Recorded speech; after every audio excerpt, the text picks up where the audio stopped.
बिहार और पश्चिम बंगाल के बाद एक बार झारखंड के आंकड़े क्या कह रहे हैं। देखिए, झारखंड में 14 सीटें हैं, बीजेपी 11 सीट पर यहां पर एग्जिट पोल में जो 11 सीट पर बढ़त बनाती हुई दिख रही है। और जेएमएम की बात करें तो 2 सीट और आजसू 1 सीट।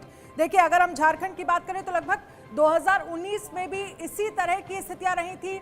बीजेपी को जो है वो एक तरह से कह सकते हैं कि 11 सीटें 2019 में भी मिली थी। और इस बार का जो एग्जिट पोल निकलकर सामने आ रहा है उसमें भी बीजेपी को 11 सीट मिलती दिख रही हैं, जेएमएम को 2 सीट और आजसू को 1 सीट 14 में से।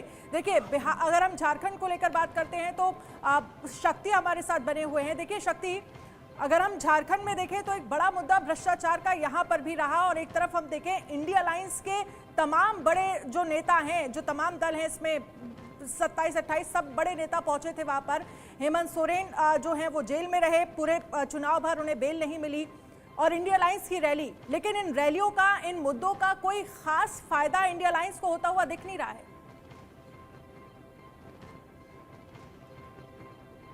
शक्ति, आपको आवाज आ रही है? देखिए, शक्ति के पास हम दोबारा से जाएंगे, लेकिन हमारे साथ आलोक जी यहाँ पर बने हुए हैं, अरविंद जी भी हैं और भी तमाम खास मेहमान हैं। आलोक जी, क्या लग रहा है? देखिए, जब हम झारखंड को लेकर देख रहे हैं तो 11 एक बार बीजेपी फिर से, क्योंकि यही जो नंबर्स थे वो 2019 में भी थे, क्या बड़ी वजह आपको नजर आ रही है?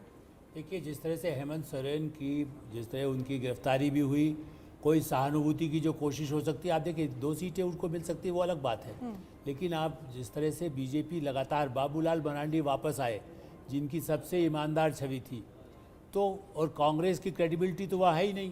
कांग्रेस तो बिल्कुल जैसे कहते हैं करप्शन का उन्होंने शुरू से अड्डा बना रखा था।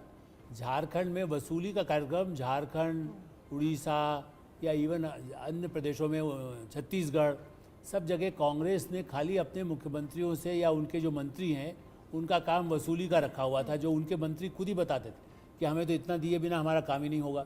ऐसी स्थिति में उनकी क्रेडिबिलिटी जनता के बीच में गिरती